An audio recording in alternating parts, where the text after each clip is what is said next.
మనం రెగ్యులర్గా డయాబెటీస్ మాత్రలు వాడుతున్నా, పథ్యం చేస్తున్నా ఒక్కొక్కసారి షుగర్ ఎక్కువగా కనబడుతూ ఉంటుంది. 300 కంటే ఎక్కువ పెరుగుతూ ఉండవచ్చు.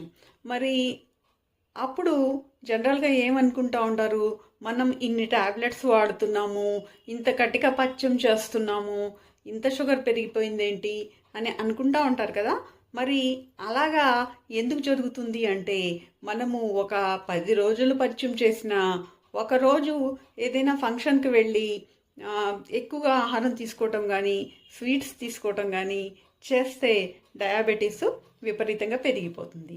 అంతేకాకుండా ఏదైనా ఒత్తిడికి గురైనప్పుడు కూడా ఈ డయాబెటీస్ అనేది పెరుగుతుంది. మరి రోజు రోజుకి టాబ్లెట్స్ పనిచేయటం కూడా డయాబెటీస్ ఉన్న వాళ్ళలో తగ్గిపోతూ ఉంటుంది. అందుకని అలాంటి పరిస్థితి ఏమైనా ఉందేమో